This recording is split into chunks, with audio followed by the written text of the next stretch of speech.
empezar con unas palabras de bienvenida de la Casa Nacional del Bicentenario. Hola, buenas tardes. Bienvenidos a la Casa Nacional del Bicentenario. ¿Se escucha? No. ¿Más o menos? Bueno, bienvenidos a la Casa Nacional del Bicentenario. Este espacio de la Secretaría de Cultura de la Nación que recibe nuevamente a Margarita en esta casa. Ya es parte de la casa para nosotros. Es un honor que nos haya elegido para presentar este libro, que vengan tan prestigiosos panelistas a compartir un momento de reflexión, porque es uno de los propósitos de esta casa, ¿no? No solo recordar, no solo mantener la memoria y haciendo foco en determinados puntos de la historia de los argentinos, sino también reflexionar y a partir de eso pensar qué país queremos hacia adelante, cuál es el futuro que queremos para nuestro país, y todas estas actividades para nosotros nos enriquecen y nos hace crecer como comunidad y como Casa también Nacional del Bicentenario. Los invito, la casa está abierta de martes a domingos, de 14 a 30 horas. Pueden ver en estos momentos la exposición Economía y Política, 200 años de historia, y hay un montón de actividades, tanto cursos, talleres, presentaciones de libros, actividades para niños también y visitas guiadas, que son libres y gratuitas para todo el público, como esta actividad.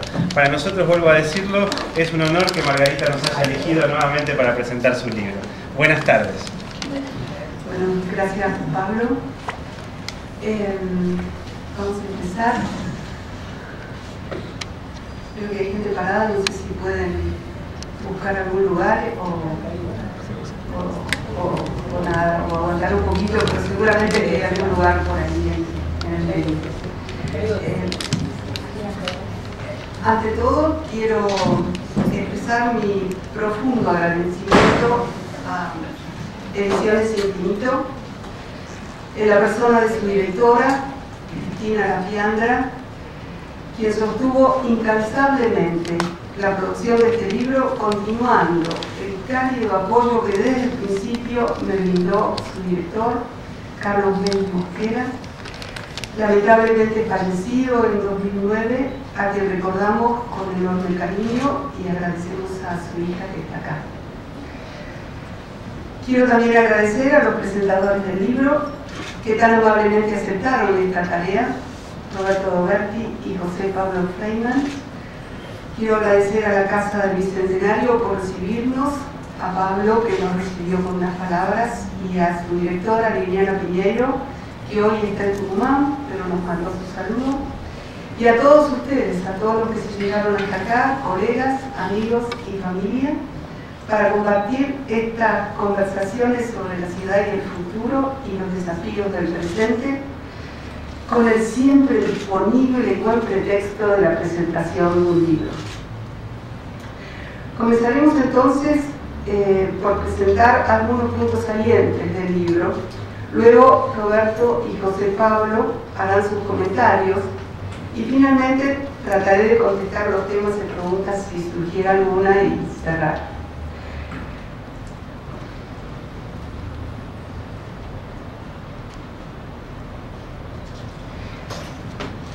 Este libro trata sobre, no sé si se puede apagar un poco más la luz del salón, un poquito, y si los presentadores se quieren sentar en un costadito para que no les agarre el tortillón y que después no me puedan hablar.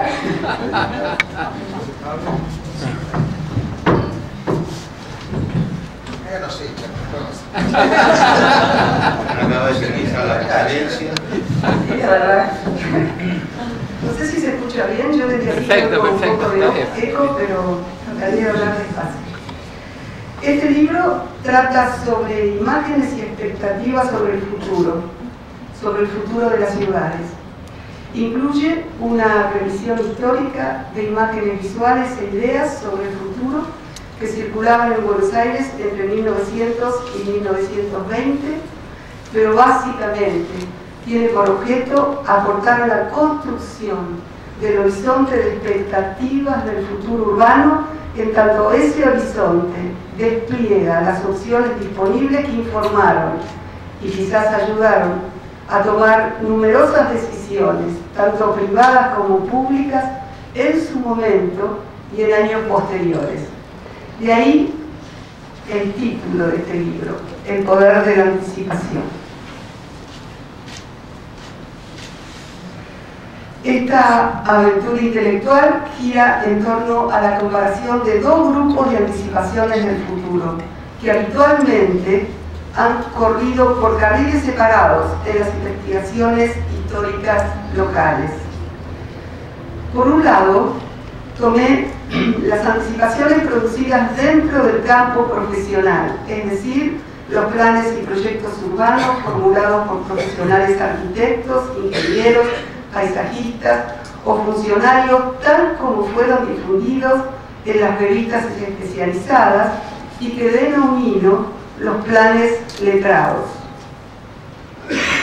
Y por otro, tomé las ideas e imágenes de la anticipación que están fuera del campo disciplinar, es decir, aquellas imágenes visuales e ideas producidas por dibujantes, periodistas, ilustradores y escritores, y en la serie temática predominante que denomino la ciudad vertical del porvenir.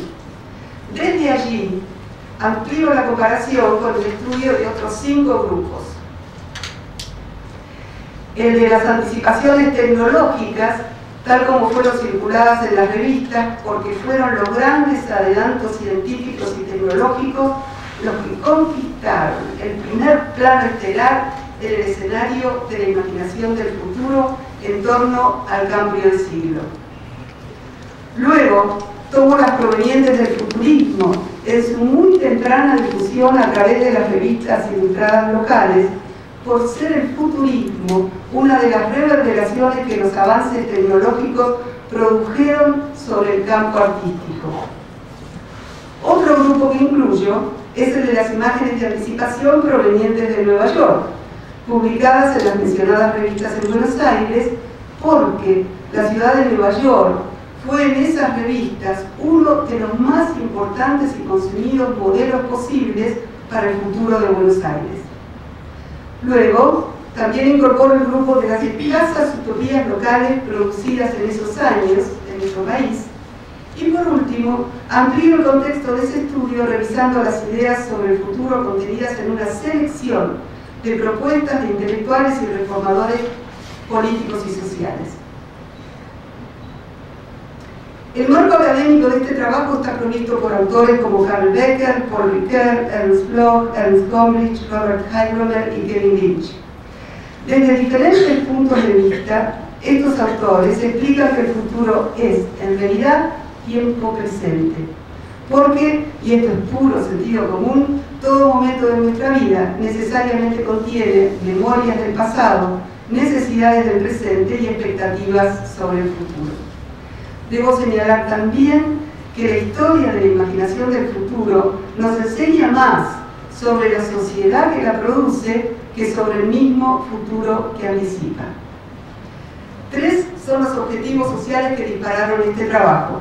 Primero, ayudar a estimular el pensamiento sobre el futuro, entendido como una herramienta para tomar decisiones en el presente, siguiendo el llamado de Robin Williams. Segundo, apoyar el reconocimiento y el ejercicio de la capacidad de aspirar, siguiendo en esto las propuestas de Arjuna Padurai. Y tercero, proveer un marco histórico para la creación de identidades a través de proyectos orientados a la transformación social, tal como lo propone Manuel Castells. No me voy a extender sobre estos temas, pero quería presentárselos. Ahora, me gustaría mostrarles brevemente las fuentes de esta investigación que llevé a cabo tanto en Buenos Aires como en Nueva York. Revisé un total de un poco más de 8.000 revistas, de las cuales 7.000 son revistas publicadas o distribuidas en Buenos Aires entre 1882 y 1928, y otras 1.100 son revistas ilustradas publicadas en Nueva York. Para investigar el campo extradisciplinar, decidí concentrarme sobre las nuevas revistas ilustradas metropolitanas, que eran la vanguardia tecnológica de los medios de comunicación de la época. Y para sistematizar la información, trabajé, como se ve en este cuadro, del cual ustedes van a tener un afiche que les vamos a dar cuando salgan, con una base de datos que incluye 321 entradas correspondientes a otros tantos artículos, notas, ilustraciones, etc., clasificadas en 47 categorías. Bien, comencemos por revisar rápidamente los rasgos salientes de la serie de anticipaciones de la Ciudad Vertical del Porvenir, publicadas en las revistas ilustradas circulando en Buenos Aires entre 1900 y 1920. En primer lugar, en base a la gran frecuencia con que aparecen referencias a ciudades en las 321 entradas, es posible sostener que el futuro visualizado es, sin duda alguna, un futuro urbano, un futuro de ciudades. Ese futuro es altamente tecnificado y vertical, poblado en las alturas por los rascacielos, puentes, autopistas elevadas y aviones que canalizaban el transporte físico de personas y mercaderías. Autos, trenes, tranvías, subtes, veredas móviles y otros medios de transporte abandonaban la calle y se lanzaban al aire cruzándolo por distintos niveles en estructuras tridimensionales y suspendidas con vías de circulación segregadas por tipo de transporte. Estos adelantos en las comunicaciones definían un mundo fuertemente interconectado, un mundo compacto, un mundo de flujos. Y arriba en el aire tenía lugar la vida urbana del futuro. Los aviones, los rascacielos, eran sin duda los íconos del futuro. Los avances de la ciencia y la tecnología conquistaron el primer plano estelar de la imaginación del futuro durante las primeras décadas del siglo XX, tanto en Buenos Aires como en otras ciudades, especialmente las norteamericanas. Pero curiosamente, el tendido de agua y cloacas, clave para la sanidad, así como el gas, no figuraban para nada en estas anticipaciones. Las redes de infraestructura que más eco tuvieron en su capacidad para alimentar anticipaciones del futuro fueron las relacionadas con la electricidad, los transportes intra e interurbanos y las comunicaciones. Todo lo que se refería a la electricidad, ese fluido poderoso e invisible, producía una fascinación rayada en lo mágico y maravilloso, alimentando los medios de transporte, la iluminación y las comunicaciones. Proporcionaba una completa y confortable disponibilidad de servicios personales, veloces y fundamentalmente automatizados. De ese modo, la electricidad ayudó a anticipar la sociedad proveedora de servicios que llegaría mucho más tarde y en la que hoy vivimos como si fuera una segunda naturaleza. Pero ninguna de esas anticipaciones tecnológicas pudo igualar, ni en sus magnitudes, ni en la excitación que producía, a las inspiradas en los rápidos adelantos de la navegación aérea entre 1900 y 1920. De año a año eran irreconocibles. Parecía que todo lo que se hacía en la calle, en el futuro, se haría mejor en el aire. Casi la mitad de estos artículos e imágenes sobre el futuro en las revistas se colocaba bajo el benigno y tranquilizador paraguas del humor y la caricatura. Porque el humor permite, y más que nada alivia, el salto hacia el futuro, hacia lo desconocido o temido o exageradamente deseado, abre las compuertas de la imaginación y estimula la experimentación. Muchas de estas imágenes fueron publicadas repetidamente en diferentes revistas y en diferentes años. Por cierto, su repetición aumenta el peso de dichas notas e imágenes en el horizonte de las expectativas del futuro y desde allí su posibilidad de influir en futuras decisiones. Las imágenes más repetidas eran las de la Ciudad Vertical del Porvenir, como por ejemplo esta imagen, que es la más representativa de esta serie y se publicó igualita 4 veces en 8 años con diferentes títulos en diferentes revistas. En realidad, esta imagen reproduce facsimilarmente, pero sin asomo de cita alguna, el dibujo de William Robinson Lee, denominado Visionary City, de 1908, que está inspirado, como bien se ve, en los rápidos cambios que se producían en Nueva York. Pero no solamente hay repetición de notas y de imágenes, también hay apropiaciones. Algunas son un candor inigualable, como esta serie de imágenes publicadas en 2 revistas distintas en el 1909 y 1910, donde se cambia el paisaje parisino y londinense, publicado en una de ellas, por uno porteño, Catedral y Plaza de Mayo, con el simple dispositivo de cortar y pegar, con tijera, por supuesto. No todas las apropiaciones facsimilares fueron facsimilares. Hay otras más creativas, como esta publicada el 25 de mayo de 1910 en TVT, donde para celebrar el centenario se lanza a imaginar cómo sería la ciudad 100 años en el futuro, del bicentenario, es decir, hoy. En las revistas de Buenos Aires, Nueva York se perfilaba sin duda como el paradigma urbano de la aplicación masiva de la ciencia y tecnología, y con esa calidad de frontera tecnológica es posible afirmar que Nueva York fue uno de los modelos de futuro urbano anticipados para Buenos Aires en esos años.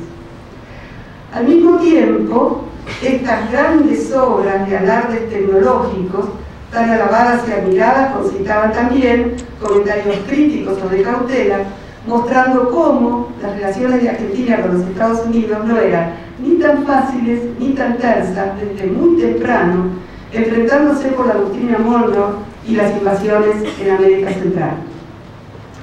Otras imágenes no solo se inspiraban en la ciudad de Nueva York contemporánea, sino también en algunas de las imágenes creadas en la misma ciudad de Nueva York para su propio futuro, como esta, que fue publicada en Buenos Aires solo unos poquitos meses después de su publicación en Scientific American en 1913.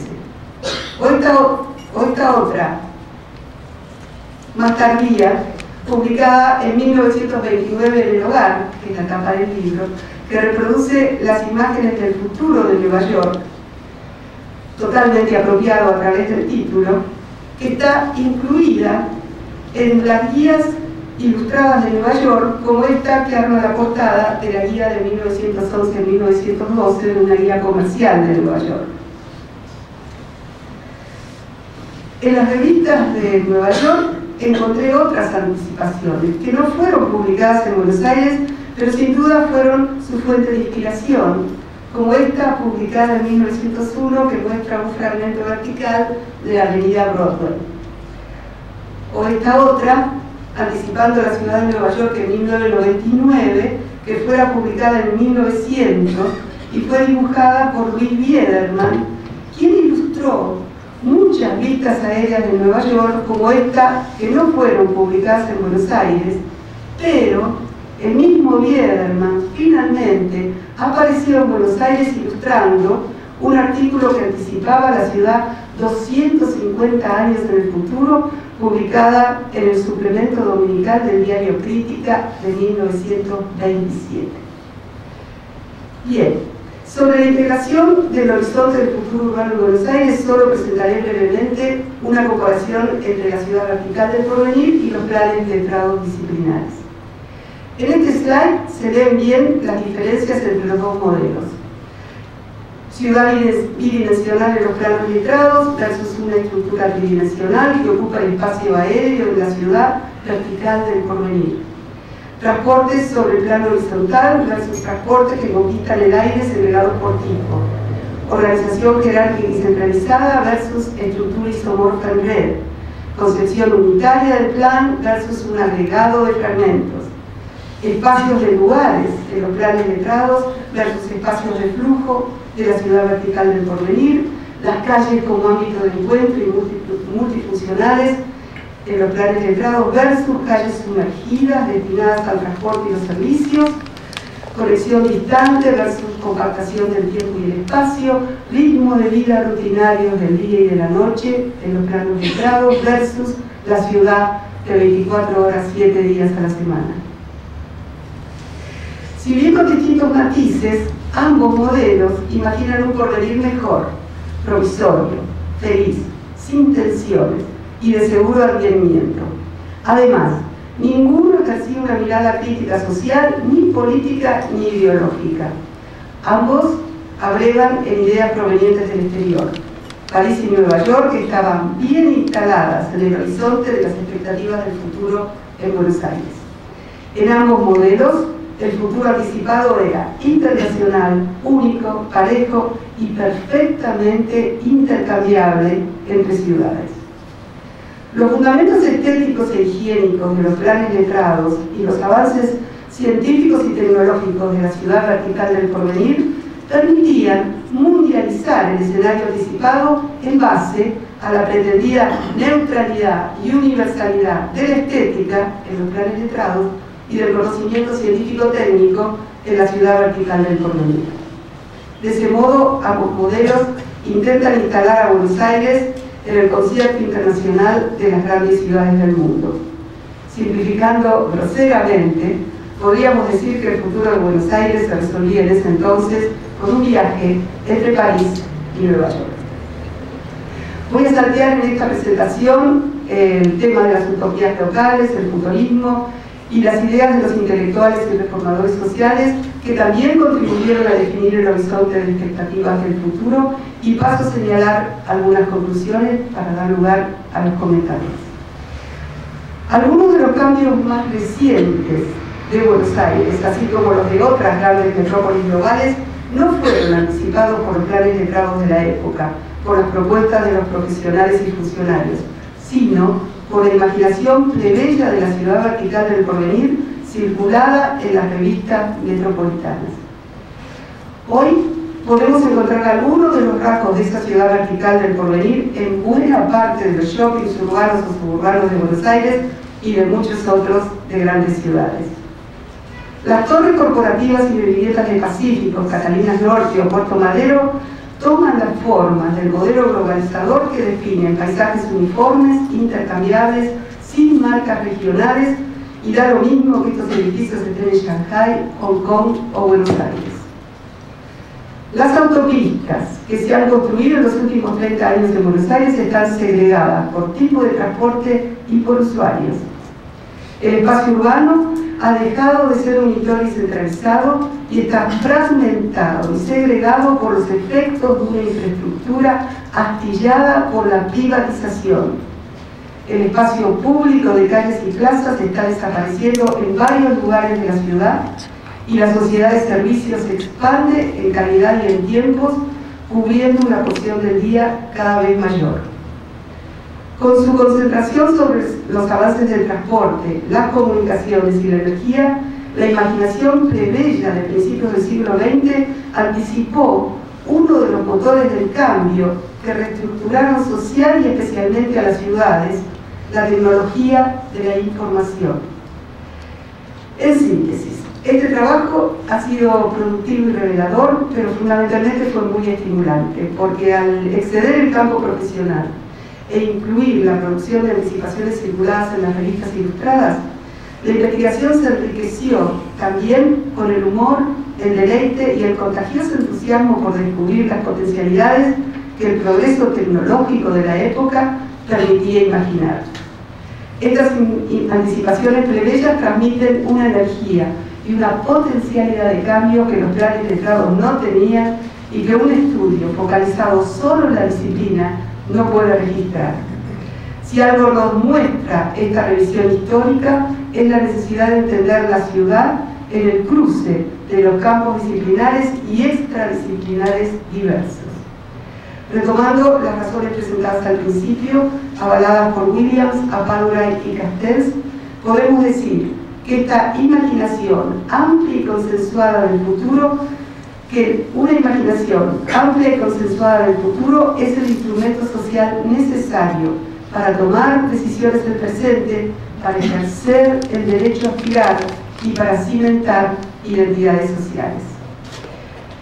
Bien, el horizonte del futuro actual es más complejo y disputado que el de 100 años atrás, y posiblemente los avances en las redes de información permitan que sean radicalmente más numerosos los actores que pueden hacer oír su voz y tomar parte activa en su construcción. De ese modo, es posible que en esa intersección de saberes disciplinares y extradisciplinares se encuentren las huellas del futuro en el presente, aquellas que la sociedad puede ver y disfrutar, y que los técnicos y profesionales no ven hoy en día ni tomaron en cuenta 100 años atrás. Eso es todo por ahora. Prendemos la luz.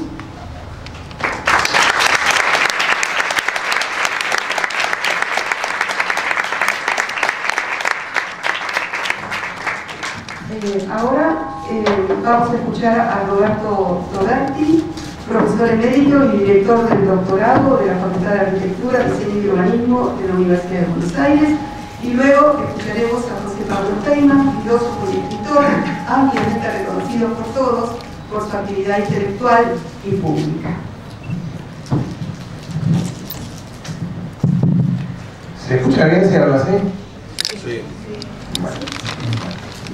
¿Qué les voy a decir después de esta presentación de alguna manera deslumbrante? Deslumbrante sobre todo al nivel de las imágenes de esto que está presentando Margarita. Además, ¿qué les voy a decir de un libro que ha escrito Margarita, a quien me une una amistad muy prolongada, de una comunidad de ideas políticas, un trabajo conjunto de conducción de las actividades de investigación en la Facultad de Arquitectura, muchos años? Estoy hablando de un libro de una amiga, lo cual es bastante difícil, pero algo les tengo que decir porque, bueno, me comprometí a eso. Les voy a decir que el libro de Margarita, Buenos Aires, el poder de la anticipación, es una maravilla. Es una maravilla de las imágenes que presenta, desde la estructura conceptual con la que fue pensada, desde la rigurosidad metodológica para buscar las fuentes, para organizarlas. Creo que la imagen de las múltiples entradas, ese cuadrito tan hermoso y propio del arte abstracto, es bastante significativo al respecto. Es un placer, es un deleite pasar por sus hojas, lleva a la caricia. Es una caricia intelectual, una caricia visual y hasta una caricia táctil. El hecho de que la tapa misma tenga relieve induce al deslizamiento de la mano, a esa caricia de una mano que quiere encontrar la suavidad, la textura, que no quiere las arrugas, que no quiere las cicatrices. En definitiva, todo esto que les he dicho es relativamente verdadero. En realidad al ser relativamente verdadero, es falso. Afortunadamente es falso, porque el libro de Marga contiene mucho más que esto. Yo dije que el libro es una maravilla, pero no entendamos maravilla desde una posición tanto tonta de lo bello, de lo simple. Bastaría con pensar en algunos antecedentes del uso de la palabra. Aladín y la lámpara maravillosa. Esa lámpara no es una lámpara particularmente bien diseñada, es una lámpara oscura. Maravilla, etimológicamente de miravilla, cosas extrañas, cosas raras. Y esa lámpara es extraña, tiene un genio que es dador de algunas cosas, pero también es aterrador. Alicia en el País de las Maravillas no va a un país donde todo se le otorga, donde más bien ocurren cosas extrañas, cosas raras. Esta idea de la caricia a la que incita el libro, la caricia siempre es un anhelo del deseo. La caricia nunca se contenta con eso, busca en principio lo que está prohibido. La caricia se acerca rápidamente a la indecencia. Este libro se acerca rápidamente a la indecencia. Hay cosas extrañas en este libro, son maravillas. Es una historiadora que realiza varios pasos. En primer lugar, mira hacia atrás. Ese paso es natural, lo propio de una historiadora. Mira hacia atrás para ver cómo hacia atrás, en 1910, miraban hacia ahora, lo cual es un poco extraño, hay un cierto desliz de la caricia. Pero mira hacia atrás para ver cómo miraban hacia ahora, para reconocer cuál era la naturaleza de la sociedad que tenía esa mirada, lo cual vuelve a espejar otra vez y ya en la caricia hay casi un retorcerse de placer, de satisfacción. Yo lo había anticipado. Pero esto no le basta. Después de haber hecho todos los pasos, piensa cómo es procesado eso hoy en día. Cómo es procesado ese mirar de 1910 sobre ahora, ese reconocimiento de la sociedad de 1910, cómo es procesado hoy. Y esto no cede, no termina, no puede terminar. Porque ahora estamos pensando cuáles son los ensueños o los terrores que nos aguardan hacia el futuro. Y el libro entonces es un libro tan tendido hacia el pasado como dispuesto hacia el futuro. Casi diría que el libro es una introducción a una visión del futuro. El asunto todavía es más complicado, porque yo dije una historiadora, pero Marga, además de ser una historiadora, es arquitecta, lo cual ya implica una mirada un poco distinta, en principio arrogante. Esto no es una ventaja, tampoco es una desventaja, simplemente es un dato. Es lo propio de lo que hacemos los arquitectos. Y entonces uno diría, no hay nada más contradictorio que esto. Esta caricia suave, esta maravilla empieza a tener algún extraño, puesto que la arquitectura centrada en el proyecto, centrada en el proyecto, a lo que se arroja hacia adelante, a lo que todavía no es, y por otro lado la historia, que mira lo que ya fue. Es decir, estamos en los dos lugares casi opuestos, pero casi opuestos, puesto que la arquitectura, en tanto proyecto, atiende a lo que no es para que sea, y la historiadora mira hacia el pasado que ya fue para que de alguna manera vuelva a ser. En este cruce extraño, ahí se situó Margarita. Pero tampoco exactamente ahí, puesto que su visión trata de superar esa condición, ese peso majestuoso del ser. Dice, no tanto para que sea, sino para que estén. Y recupera esta condición del estar, muy propia de la espacialidad, tanto en el proyecto, que es una anticipación de lo que va a estar, más que de lo que va a ser, y en esta acepción de la historia, en que vuelve a producir el hecho de que vuelvan a estar aquellas imaginaciones, aquellas anticipaciones.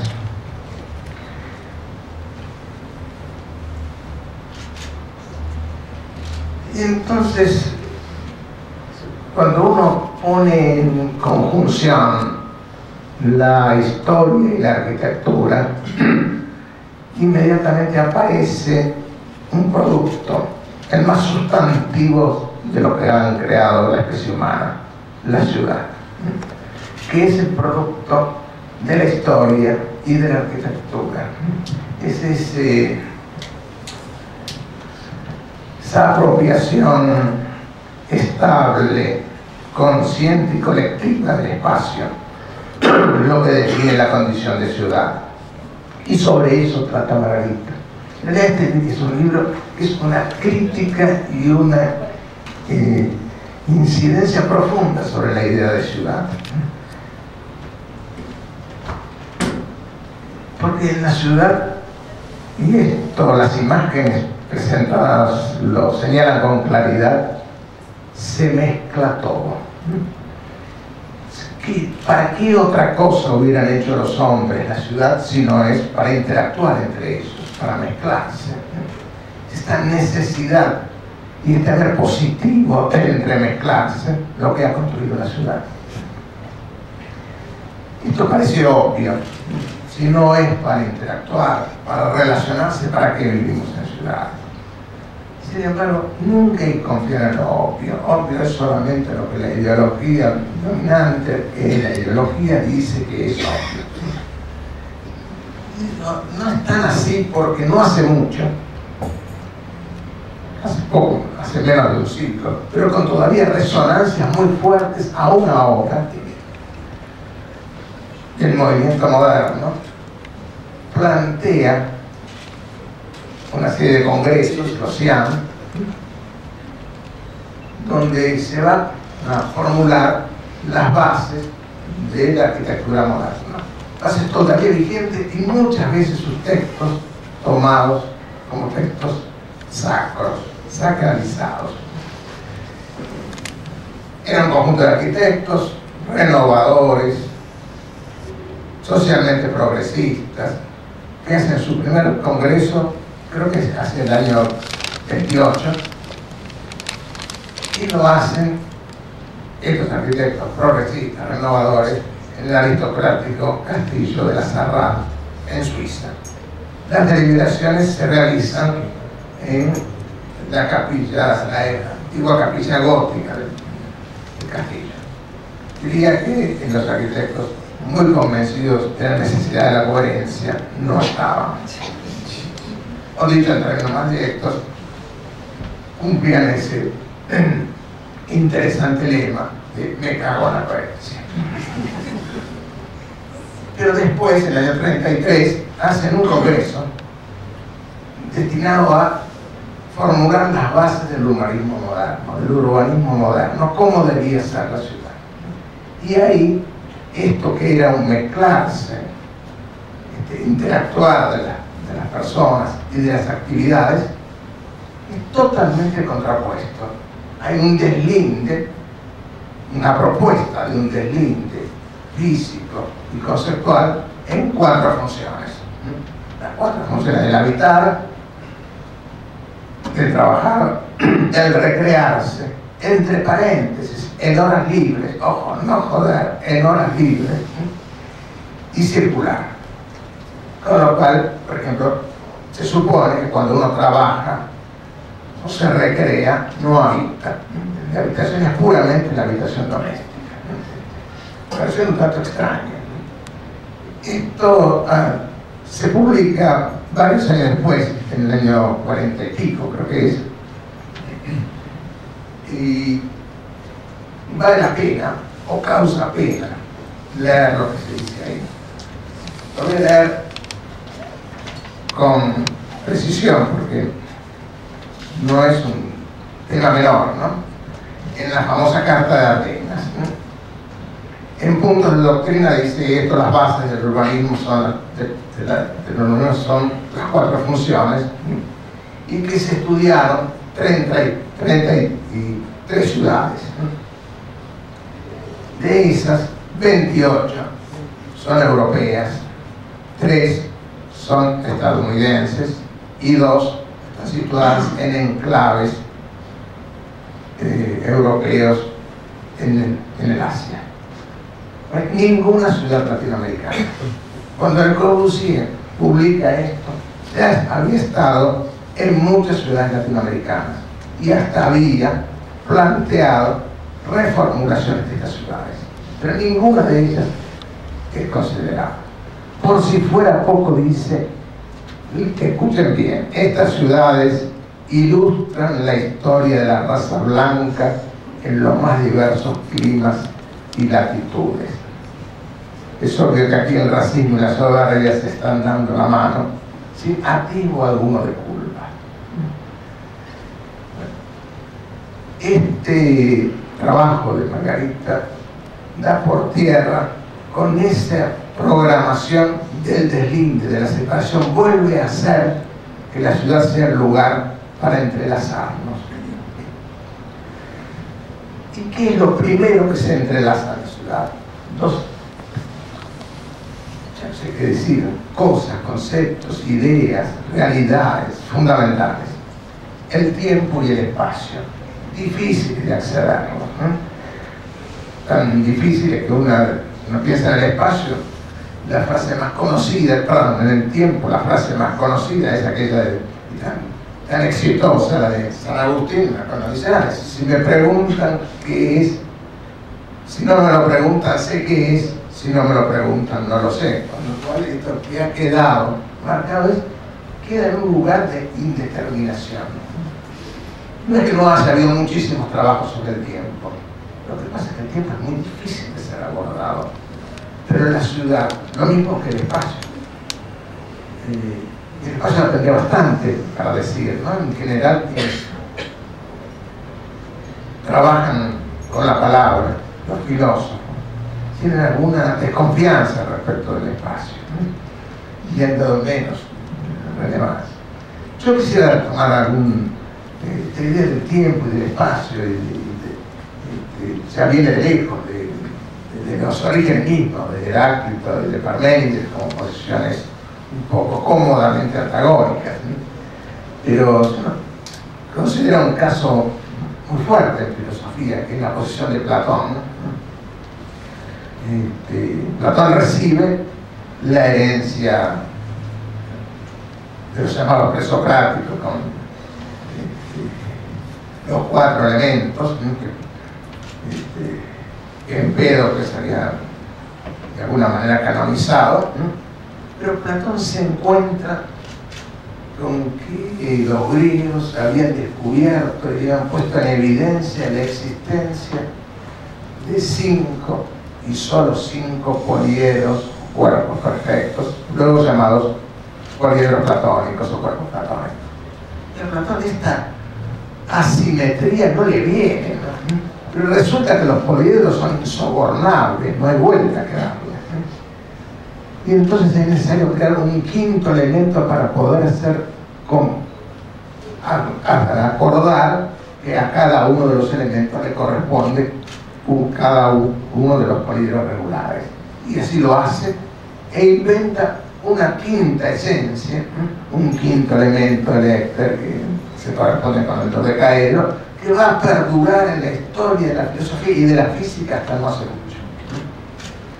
Recuerda estos locutores que solían decir, estamos en el éter, pero no hace mucho. Y él piensa que estos elementos materiales en realidad eran visiones borrosas, que su visión real eran los poliedros, en tanto objetos ideales, correspondían bien a estas condiciones. Y en el Timeo él hace una descripción geométricamente correcta, aunque un poco antigua en la terminología y un poco farragosa, de los 5 poliedros. Hoy los estudiantes de filosofía saltean esas páginas.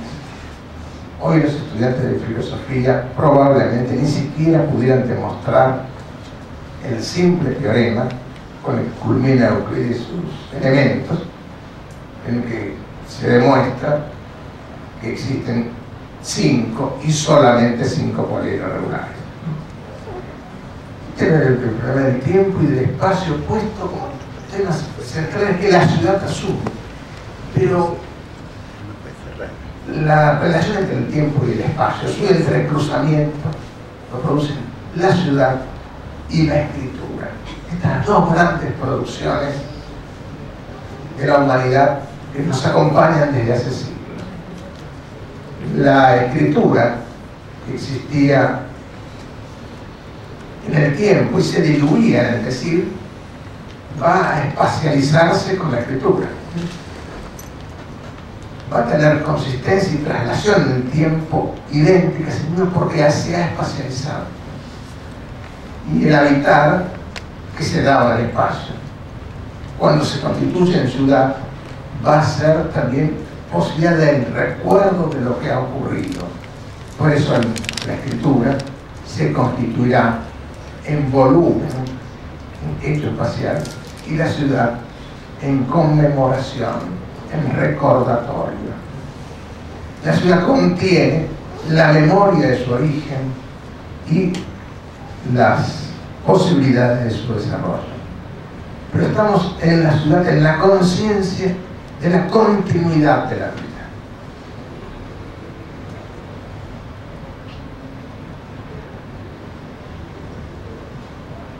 hay algunas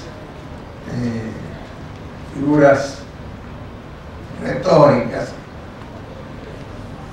La simetría refleja el espejamiento que la arquitectura ha usado hasta en demasía, pero que a la ciudad le viene muy bien como en sus enunciaciones. Yo puedo decir que la ciudad es el espacio de la política, pero también podría decir que es la política del espacio.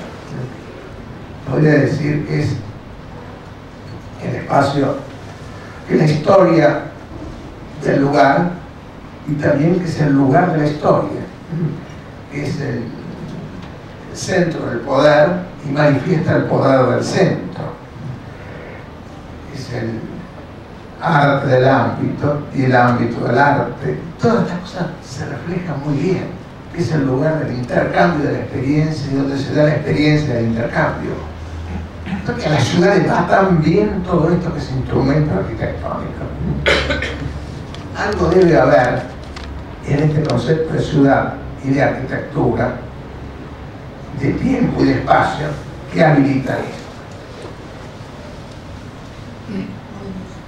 Marga nos habla de la ciudad anticipada, y el lugar más atractivo también para Marga, no es casual que esté en la tapa del libro, no es la imagen disciplinar, los planes, de la que bien puestos en texto, está bien que tenga el texto, sino no, esta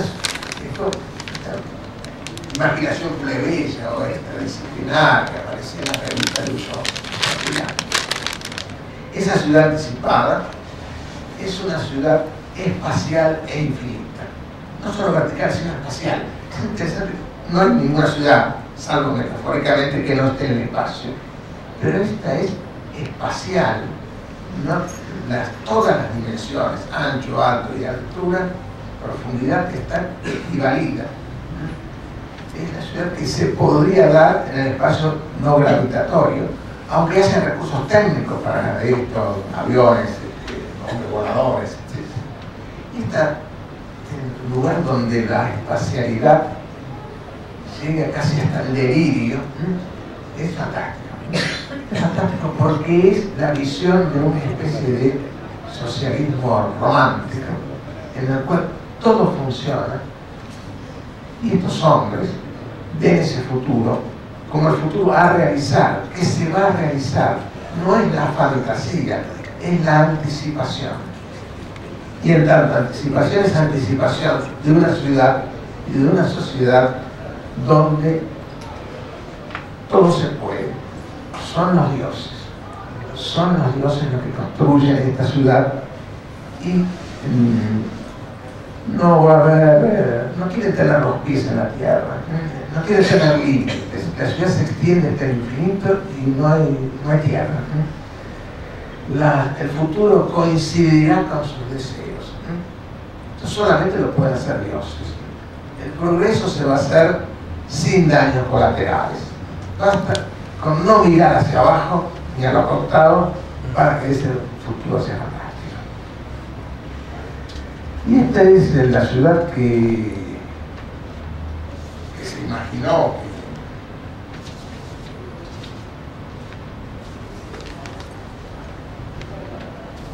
que Margarita plantea aquí. Y Marga tiene otra condición. Marga es habitante de Buenos Aires y habitante de Nueva York. Sino que Marga vive a los altos, a los grandes altos. Nunca Margajón, nunca Berazategui, Bangkok, Nueva York, Buenos Aires.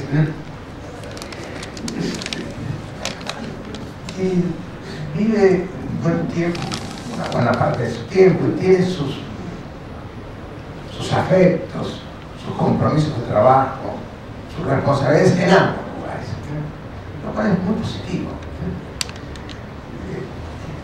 Conoce Nueva York, la ciudad donde se forjan las fantasías. Se forjan las fantasías que luego serán realidad como materialización de esas fantasías o como sustento de la fantasía en tanto fantasía. Y Buenos Aires en esa condición un poco extraña, histérica, de querer acomodarse a ella, copiarla y en algunos momentos repudiarla. Este juego de rechazo y de aceptación es un juego que en Buenos Aires va a tensionarla muy permanentemente.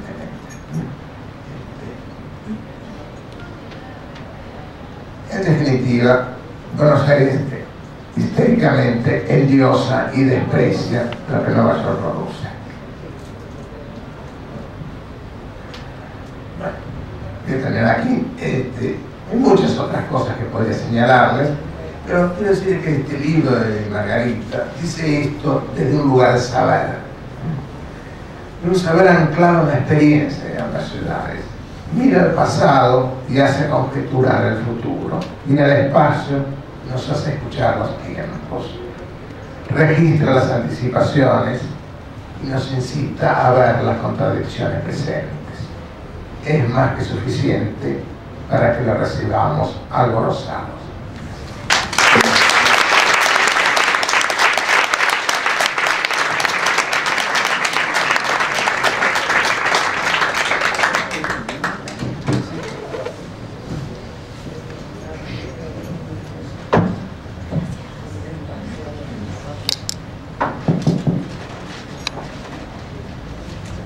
Bueno, nunca tomé más notas para la presentación de un libro que para este libro de Margarita.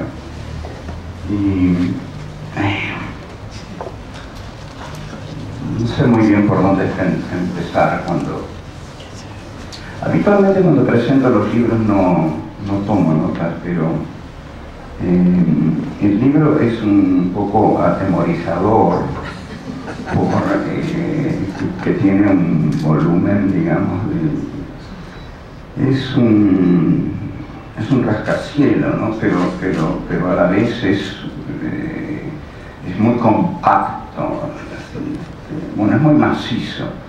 En realidad es muy arquitectónico porque es lo que llamamos un ladrillo. A mí también me acusan de escribir ladrillos. O es un megalibro que tiene que ver con las megaciudades que se imaginaban en esos años tan maravillosos que van de 1920, de 1900 a 1920. Fíjense que hasta acá puse notas sobre el libro de Margarita Gutmann. Vamos a ver.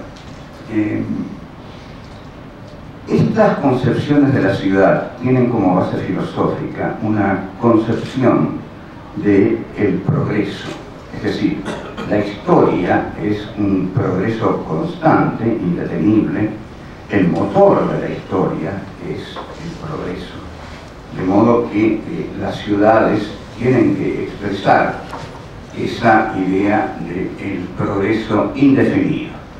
La idea del progreso indefinido es una idea típica del positivismo, también del hegelianismo y también del marxismo, pero la que fue aplicada aquí por la generación del 80 fue la idea positivista del progreso indefinido basado en la ciencia y la tecnología. Eran las religiones, las grandes verdades del comienzo del siglo XX. En la Argentina gobierna efectivamente esa generación tan ensalzada que es la del 80. Hay algo curioso entre la construcción tan moderna de la ciudad y la economía pastoril del país. Ahí yo veo una enorme contradicción, ¿no? Porque en un libro que José Hernández escribe hacia 1880, donde se escribían ese tipo de libros, que se llama Instrucción del estanciero, que hay que distinguir de las instrucciones para los peones de estancia, que escribió Juan Manuel de Rosas. No, Hernández escribe un libro que se llama Instrucción del estanciero, donde dice que vale tanto un vellón de oveja como una locomotora. Es decir, que está muy satisfecho con la economía pastoril de la Argentina, de este nuevo país que surge a la faz de la tierra, e incluso llega a decir una frase muy clara, ¿no? Que Inglaterra es para Argentina la colonia fabril y Argentina es para Inglaterra la colonia rural. Entonces, desde el punto de vista económico, Argentina se concentra en una economía primaria de valor no agregado que recoge los frutos abundantes y generosos de la tierra y los exporta. Digamos que la economía que triunfa, que se impone en la Argentina, sería como si en Estados Unidos es la que... Sí, sería como si en Estados Unidos hubiera ganado el sur en contra del norte industrialista. Si ustedes recuerdan, sí, deben recordar la película Lo que el viento se llevó, hay un diálogo en el cual Red Butler, el protagonista, que tiene un espíritu norteño, discute con los acalorados caballeros del sur y les dice: pese a todo el entusiasmo y el orgullo que ustedes tienen, van a perder la guerra, porque ustedes producen algodón y tabaco, que efectivamente exportan, pero el norte fabrica cañones. La Argentina no fabricaba cañones, no fabricaba nada, levantaba los frutos de la tierra. Ahora, esto no impedía, qué curioso es esto no impedía la imaginación poderosa en imaginar urbanísticamente ciudades maravillosas, ¿no? Solo producidas en la imaginación de Julio Verne, o no sé si Wells se le había dado a Wells por la cosa urbana, sino más bien por la luna, los marcianos, ese tipo de cosas, ¿no? Que se pusieron de moda en los años 50, pero en el cine norteamericano, pero por otro motivo. Bueno, ¿por qué la filosofía positivista es tan fervorosamente asumida por las clases dominantes que triunfan en el 80? Porque el positivismo es una filosofía de consagración de lo consagrado, de lo instalado. El positivismo es una filosofía de los hechos. El positivismo es una filosofía que dice: las cosas son como son, y así como son está bien que sean.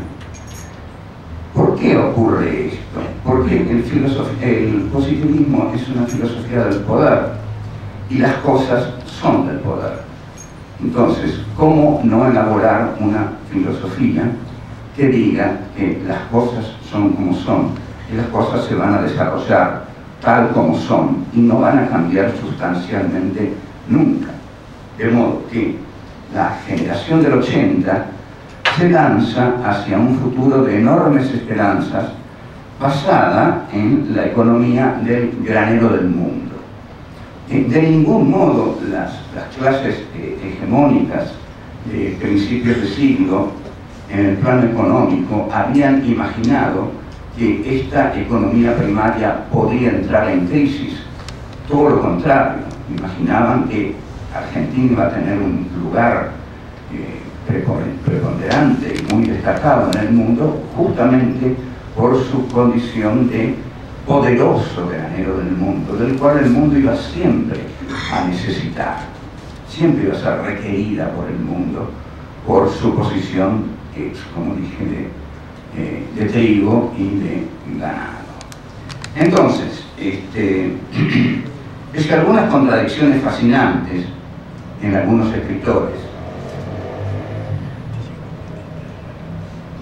como por ejemplo Eugenio Gambasés, que escribe una novela que se llama Sin rumbo, en la cual el protagonista se suicida. Ustedes imagínense que un hombre de la generación del 80 que escribe una novela en la cual el protagonista se suicida, está injuriando a toda esa generación que no pensaba precisamente en el suicidio, sino en el futuro. No hay nada más antagónico que suicidarse que pensar en el futuro. Un suicida, digamos, en lo que piensa es en el pasado. Como pienso en el pasado, me mato. Y tampoco veo mucho futuro. Como no veo ningún futuro, también me suicido. Entonces el suicidio es un acto presente que es un juicio sobre el negro pasado y es un juicio sobre el futuro que también va a ser negro.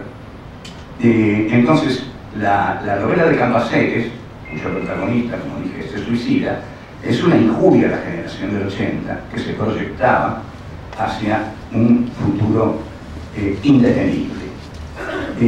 No hay nada más tranquilizador y envidiable que creer que la historia avanza, que el progreso es su motor y que el futuro espera cálidamente a que lleguemos a él y que lo estamos construyendo. Que el futuro está garantizado por los hechos mismos de la historia, que la historia se mueve, porque la historia se mueve ineluctablemente hacia el futuro. Esto creía esta gente, por eso hacía estas ciudades fabulosas, que por los dibujos ilustraciones tan bonitos que trae el libro de Margarita, que alguien muy malo, y yo que soy muy malo se lo dije, lo más lindo de tu libro son las ilustraciones, pero bueno, como ella tiene un gran sentido del humor, se lo pude decir, pero las ilustraciones son hermosísimas, y son a la vez, son enloquecedoras, son locas por completo, porque hay hombres y mujeres que tienen que caminar por cables altos para cruzar de una calle a otra, lo cual no solo era confiar en el futuro de la industria del cable, sino en el futuro del equilibrio de las personas, que también iba a progresar para que pudieran hacer eso. Y si no progresaban, les iban a dar una especie de paragüita, ¿no? Un giróscopo. Imagínense, hoy nosotros, si saliéramos de acá, trepáramos a los cables y fuéramos con un giróscopo, sin necesidad de tomar un taxi, ¿no? Que nos hablara atrocidades políticas, y llegáramos a casa con el giróscopo, sería hermosísimo. Bueno, esta ciudad no se hizo de ningún modo.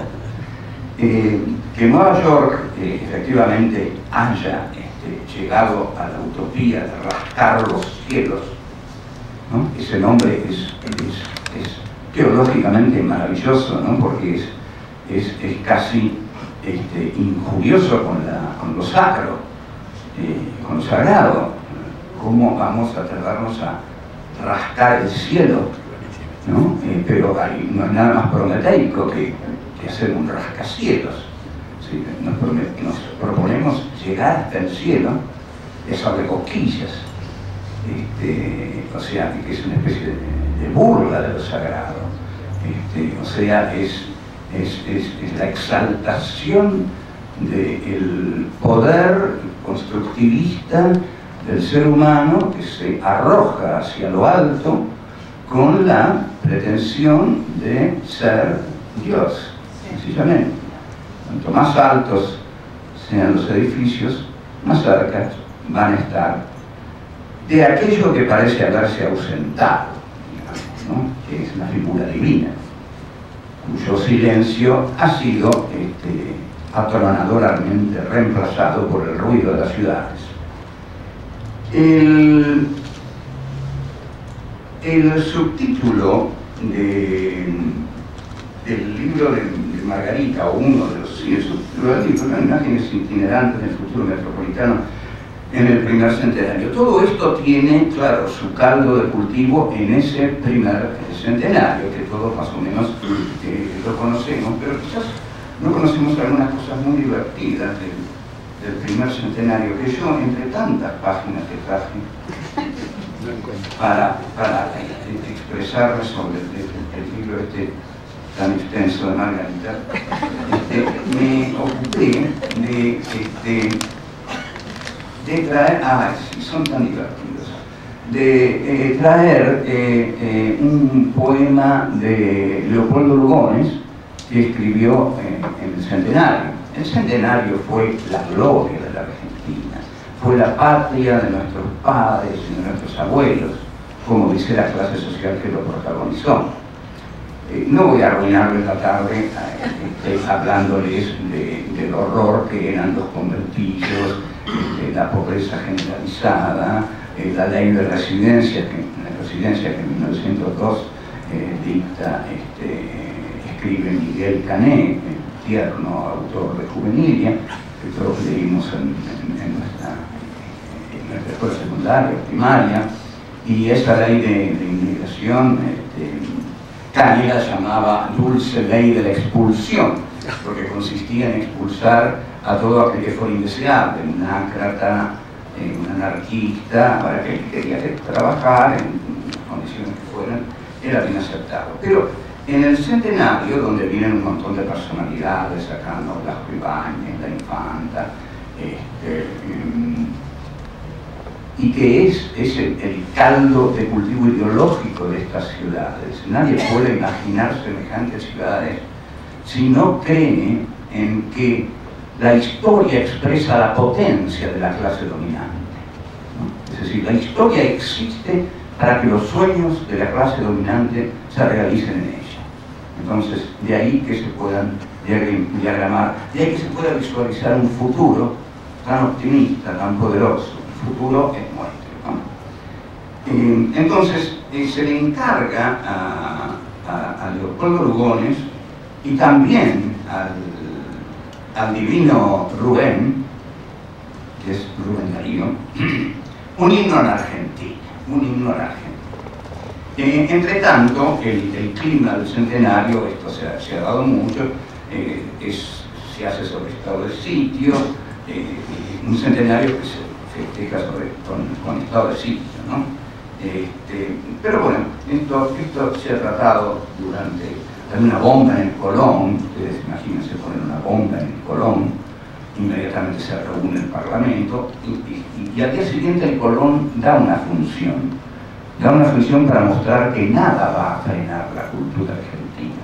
O sea, los valientes señores que iban al Colón en esa época van al día siguiente de la bomba.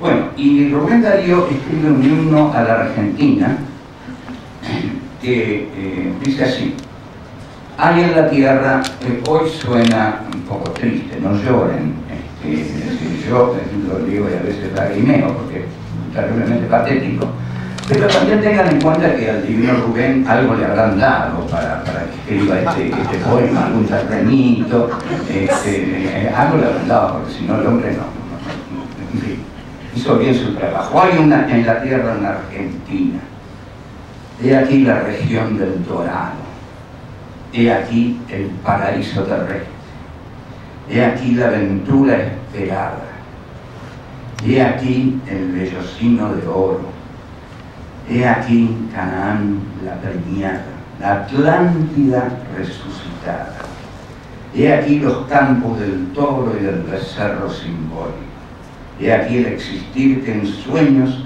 miraron los melancólicos, los clamorosos, los dolientes, poetas y visionarios, que en sus olimpos o calvarios amaron a todas las gentes.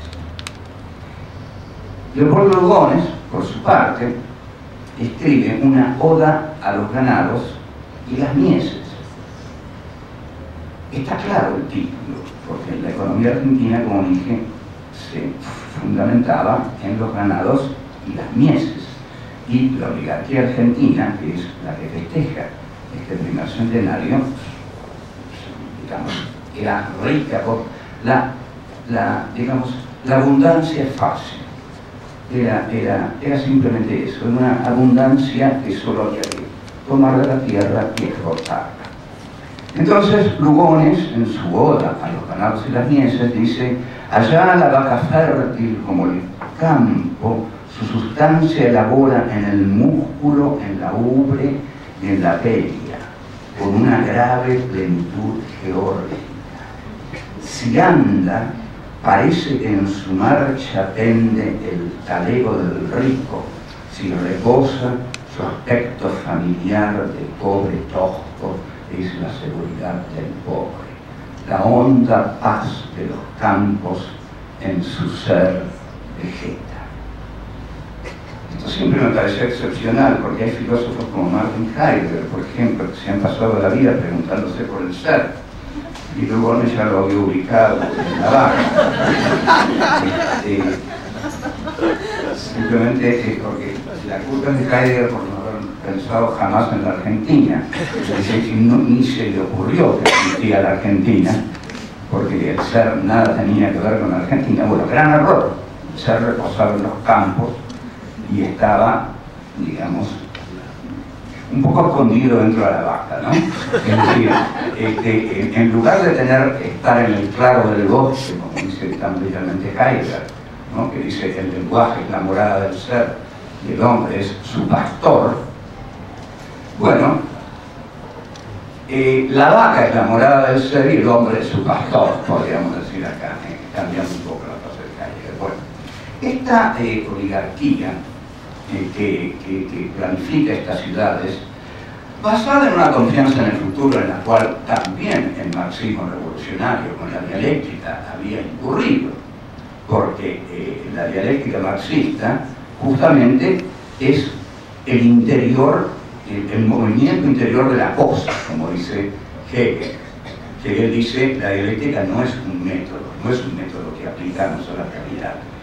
La dialéctica es interna, la realidad es dialéctica, porque es racional.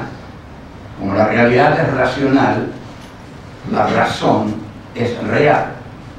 De aquí la famosa fórmula de Hegel, todo lo racional es real, todo lo real es racional. Entonces Marx lleva la dialéctica de Hegel a la materialidad. La lleva a la materialidad porque la materialidad es lo que trabaja el obrero, que es la clase que viene a expresar Marx. Entonces, esa materialidad es la que forma parte de la historia y la dialéctica que se encarna en el proletariado, que va a aniquilar a la burguesía, así como la burguesía aniquiló al feudalismo, va a instaurar un futuro de bienaventuranza para todos. Bueno, ese futuro es tomado por el positivismo desde el lado de la ciencia y la tecnología, que son imparables y son las que van a construir las grandes ciudades. Yo creo que todo esto ha terminado definitivamente muy mal. A ver, algunos datos más antes de pasar al horror de lo que yo veo en el futuro actualmente. A ver, hemos visto demasiadas ciudades destrozadas. Por ejemplo, durante las guerras llamadas mundiales, se han destrozado muchas ciudades. En Berlín quedaron escombros, de Dresden no quedó nada, en Londres quedó muy averiada. O sea que hay algo en la condición humana que lleva al hombre a construir o imaginar maravillosas ciudades y a la vez a no poder dejar de incurrir en guerras cada vez más destructivas que destruyen esas ciudades. Entonces, este es un tema que requiere nuestra meditación. ¿Qué pasa con los seres humanos que son capaces de imaginar ciudades maravillosas y que a la vez no pueden dejar de ser guerras por medio de las cuales las destruyen? Entonces, lo que yo veo en el presente es que, y también en el pasado, es que siempre junto a las ciudades maravillosas hubo pobrezas inenarrables, hubo hambre, hubo despojo, hubo expoliación. Es decir, que las grandes ciudades se hicieron sobre el trabajo de sufrientes trabajadores que las eligieron, digamos. Ahora, no es menos cierto que las grandes ciudades son inspiradoras de cosas espléndidas. Si vamos a la música, New York o Nueva York dio a uno de los más grandes músicos del siglo XX, como George Gershwin, que toda su música expresa a la ciudad de Nueva York. Por ejemplo, la Rhapsody in Blue iba a llamarse Manhattan Rhapsody. El concierto en Fa mayor iba a llamarse New York Concerto. Cuando compone una segunda rapsodia, la llama, esto es fascinante, la llama Rhapsody en Rematches, Rhapsody in Rivets, Rhapsody en Rematches, es decir, la rapsodia constantemente es una pieza muy poco conocida de Gershwin, no solo porque la data la primera rapsodia, que es ya excesivamente conocida. Curiosamente a mí me gusta más la segunda, eso lo sabe mi mujer, que dice que soy un loco, me gusta más la segunda rapsodia de Gershwin, pero la segunda insiste en martillar todo el tiempo sobre las notas, incluso sobre los timbales, para mostrar cómo una ciudad se construye con tornillos, ¿no? Y con esos aparatos horribles que hacen ese ruido de metralleta, pero que son los que levantan las ciudades. Entonces, también Buenos Aires dio la música de Piazzolla. La música de Piazzolla es la música del tango, de la neurosis urbana, ¿no? Bueno, paro aquí. Es muy reconocible, digamos, en los tangos de Piazzolla, la presencia del Buenos Aires caótico, nervioso, neurótico, y bueno, entonces las ciudades son capaces de expresar todo tipo de cosas, pero el problema es que no veo la ciudad del futuro, no veo la ciudad del futuro. Y para esto hay un texto de Walter Benjamin, que se llama Tesis sobre Filosofía de la Historia, donde Benjamin dice que el ángel de la historia, qué curioso, cómo me ha instruido el libro de Margarita realmente, porque sí, claro, uno ha pensado en las ciudades, pero mucho más a partir de tu libro. Porque, fíjate, yo tenía muy claro lo de Benjamin. Benjamin dice, el ángel de la historia mira hacia el pasado y lejos de ver una cadena de hechos, lógica de hechos, que sería la historia hegeliana, ¿no? Con ese desarrollo racional, o incluso la dialéctica marxista, con esa lógica interna que va a llevar necesariamente a la sociedad sin clases, donde no va a haber explotación, donde va a haber armonía social. Sin embargo, dice Benjamin, el ángel de la historia mira hacia el pasado y solo ve un paisaje de ruinas. Y un paisaje de ruinas solo puede ser el de las ciudades destrozadas. Entonces, esto es muy interesante porque ahora se une con lo que vos planteás. Y Benjamin en este sentido es un pensador marxista revolucionario, porque justamente está diciendo, no veo una cadena de hechos que esté lógicamente trazada y que nos lleve a un porvenir de bienaventuranza, sino lo que veo es un paisaje de ruinas.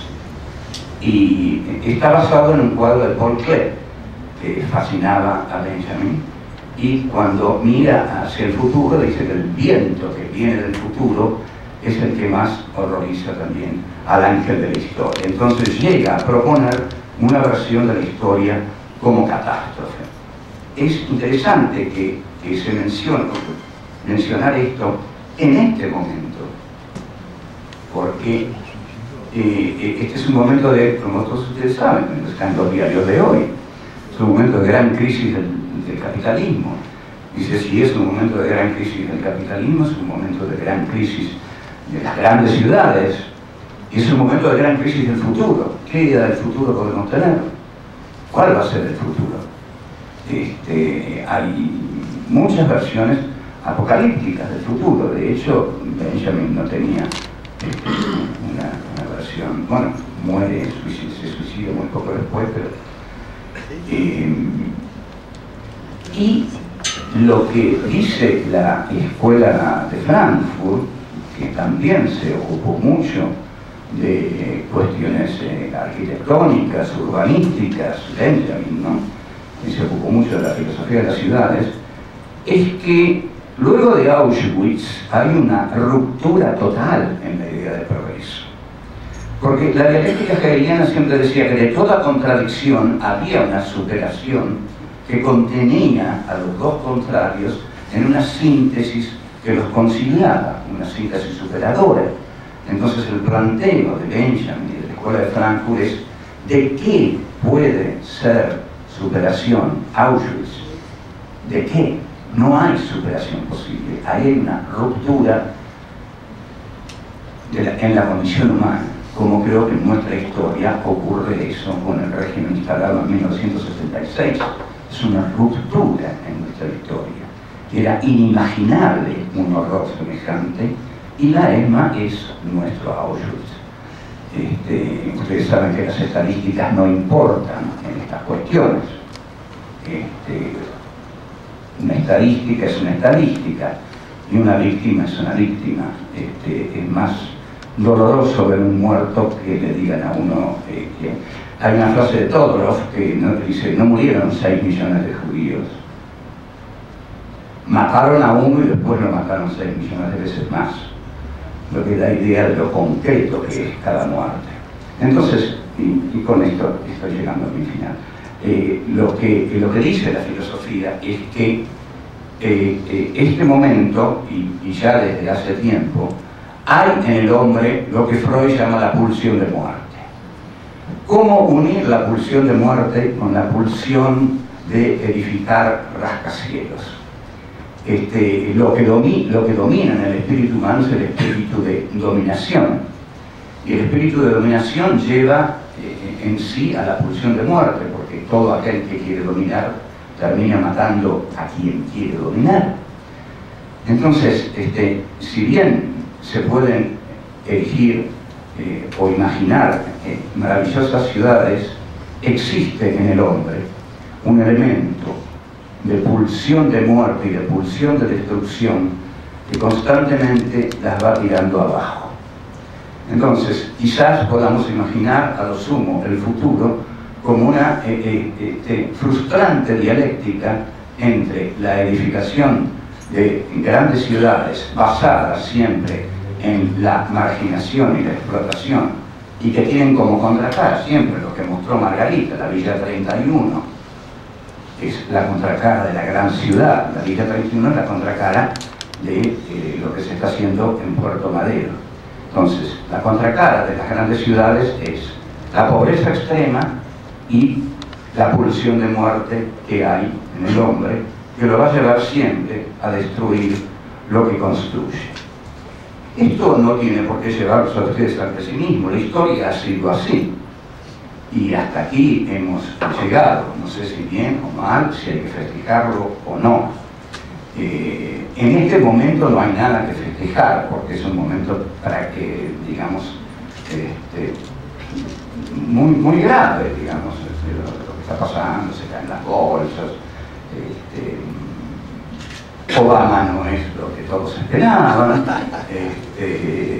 Sarah Palin mata a un bello ciervo en cámara con un rifle de alta precisión. Esta diferencia entre la técnica y la naturaleza fue muy denunciada por Heidegger, por la escuela de Frankfurt, que hacen una crítica a esa glorificación de la razón que hace el iluminismo.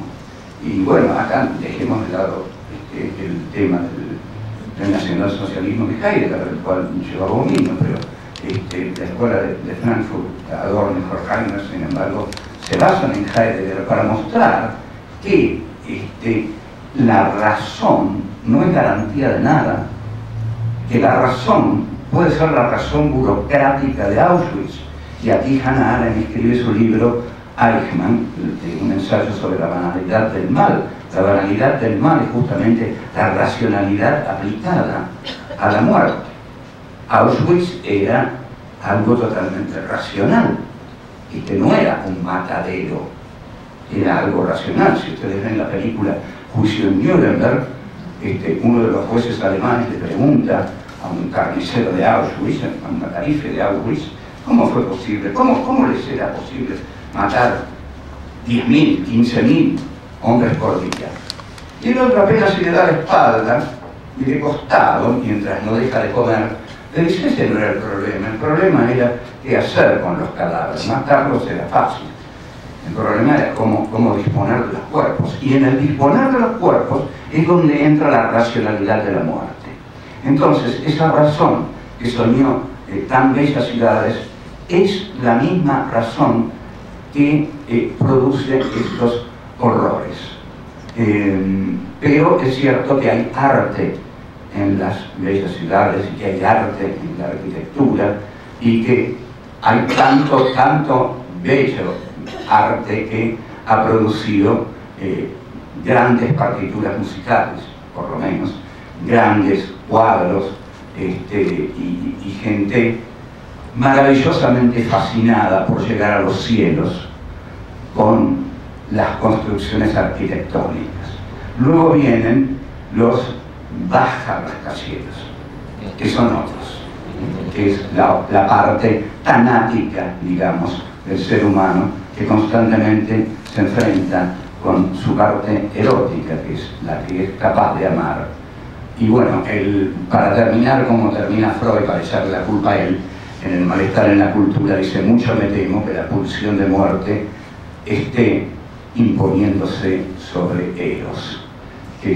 Yo también me temo eso, pero nada es seguro, así que imaginemos nuestros futuros, pero jamás creamos que se van a cumplir. Gracias.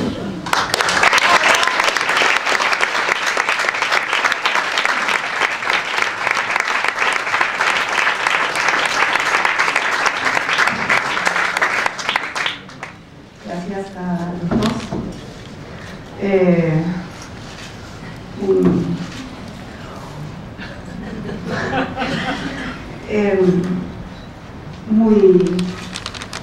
Muy movilizadores comentarios. Yo no quiero hacer comentarios sobre esto, pero me tienta muchísimo. Y me tienta una sola cosa.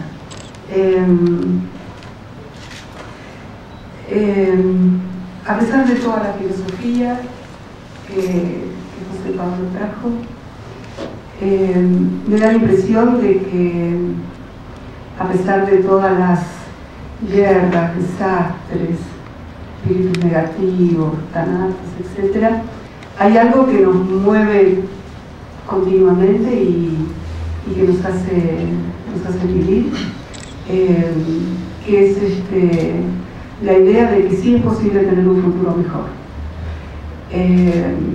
Es casi inherente a nuestra situación. Es cierto que 100 años atrás el futuro, nuestros compatriotas de 100 años atrás creían que sí, seguro iba a ser mejor, estaba a la vuelta de la esquina, etc. Y que a fines del siglo XX los desastres que ocurrieron a lo largo del siglo XX, basados en el desarrollo del progreso, precisamente trajeron como una transformación del horizonte del futuro, que pasó de ser un horizonte de esperanza a un horizonte de amenaza, que tan fuertemente José Pablo lo menciona y nos lo pone delante de los ojos, ¿no? Que creo que es lo más importante.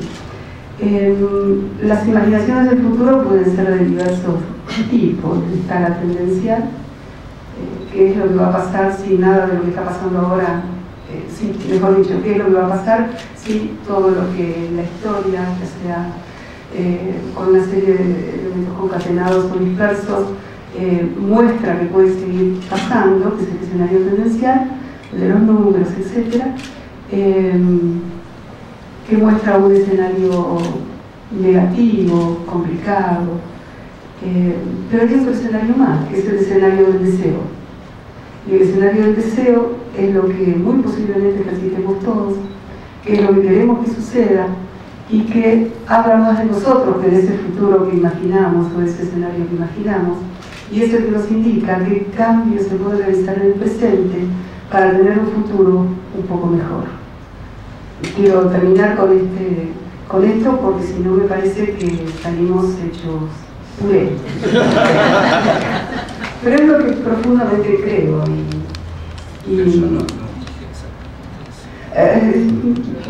yo no me atrevo a interpretar lo que vos dijiste, porque son aguas las de la filosofía en las que yo escucho, nada más. Muy brevemente, nada más. ¿Me escuchan? Sí, bueno, muy brevemente. Todos tenemos nuestros deseos. Lo único que yo pido es que no creamos que se van a realizar necesariamente y que no olvidemos que están los deseos de los demás también. Es decir, los que no quieren que nuestros deseos se realicen. Pero uno no puede vivir sin deseos en ese efecto. ¿Vos?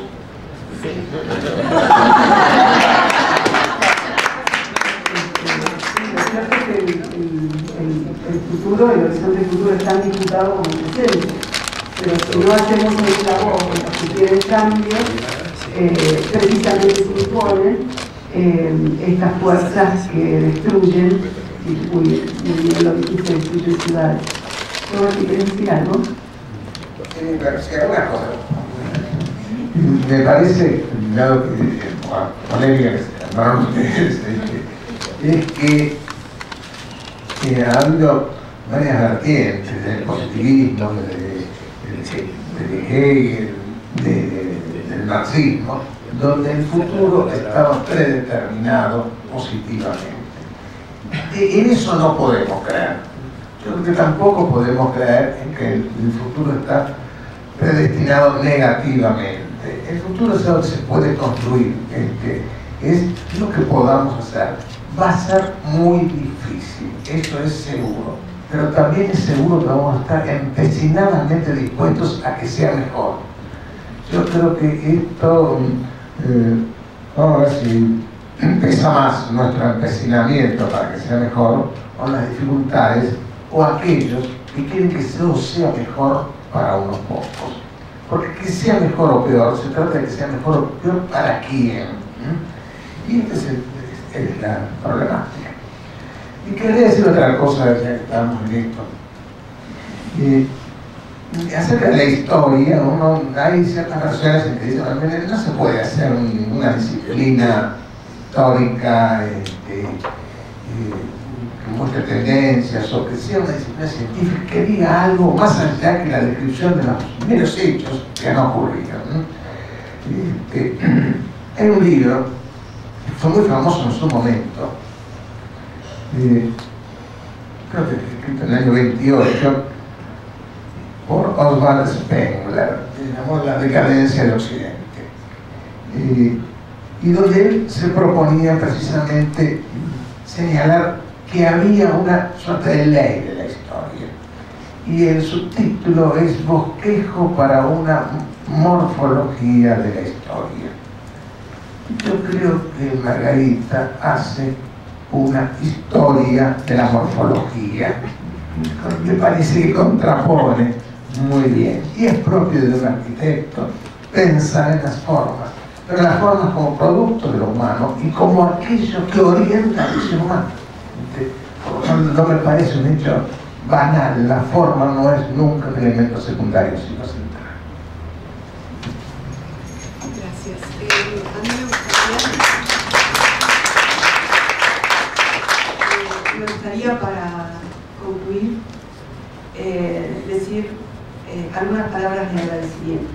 Como les dije al principio, primero que nada a nuestros presentadores, a todos ustedes que se llegaron hasta acá, pero hay algunas deudas intelectuales que me gustaría agradecer públicamente. Quizás son demasiado numerosas porque además cada rato se me ocurren de otras más, pero de todos modos quiero mencionar a algunas personas que fueron importantes en la construcción de esta lectura, que también es el ladrillo. Que yo estoy muy orgullosa que sea un ladrillo, tengo que decir. Primero que nada quiero expresar mi agradecimiento a Jorge Enrique Arroyo, quien me estimuló a ampliar las dimensiones temporales del conocimiento histórico, incluir las ideas y planes sobre el futuro durante nuestro ya lejano trabajo compartido sobre la historia urbana de Buenos Aires. Tuve también el privilegio de trabajar y aprender con otros distinguidos intelectuales y académicos a quienes quiero expresar mi entrañable agradecimiento. Primero también a Manuel Castells, quien orientó mis esfuerzos y me honró con su confianza al dirigir la tesis de doctorado que constituye la base de este libro y que defendí en 2008. A Rafael Iglesia, codirector de la tesis y con anterioridad por muchos años, permanente guía de mis labores de investigación y docencia. A Ramón Gutiérrez, que está paradito ahí desde hoy, siempre generosamente disponible para ayudarme con preguntas, sugerencias, enfoques, búsquedas y empujarme todo el tiempo. A Roberto Doberti, por su persistente estímulo para empujarme a ir más allá de las apariencias y las creencias establecidas. Y a Dora Barrancos, Olga Patalini y Juan Manuel Bocataray, quienes junto con Ramón Gutiérrez y Roberto Doberti, en su calidad de jurados de la tesis, enriquecieron la comprensión de mi trabajo. También quiero agradecer a mis colegas y sucesivos decanos de la FADU, de la Facultad de Arquitectura, Diseño y Urbanismo, a Berardo Jaume, que también está entre nosotros, y a Jaime Sorín, que en todo momento me apoyaron profesional y personalmente. También quiero agradecer a los colegas que me ayudaron con la investigación, muchos de los cuales también están hoy acá trabajando, Martín Gómez, Celina Baldassarre, no sé si está acá, y a los jóvenes colegas de la cátedra que dirigí entre 2004 y 2009, de la que hoy está a cargo Rita Molinos, algunos de los cuales también están acá. Agradezco también a los que trabajaron en la producción del libro, a la excelente e incansable diseñadora Karina Di Pace, a Rafael Centeno, que también está acá, por su minucioso cuidado editorial, al fotógrafo Axel Alexander, hijo de Abel Alexander, y a la impresión impecable de la estampa. Tengo que decir que con un placer, por muchos años amasado, he dedicado este libro a la memoria de mis padres, jóvenes inmigrantes que se encontraron en las calles de Buenos Aires, a donde habían arribado, llevados por las expectativas de un futuro mejor, y construyeron aquí su familia y su futuro. Quiero expresar también mi agradecimiento a mis hijos y sus jóvenes familias por su paciencia, y finalmente me permito agradecer públicamente por su inestimable y sostenido estímulo intelectual, apoyo personal, paciencia, comprensión, a Michael Cohen, compañero de mi vida y colega, sin quien me hubiera sido muy difícil sostener estos largos y excitantes años de producción del libro, y sin quien, debo y quiero decirlo, simplemente este libro no hubiera sido posible. Muchas gracias a todos.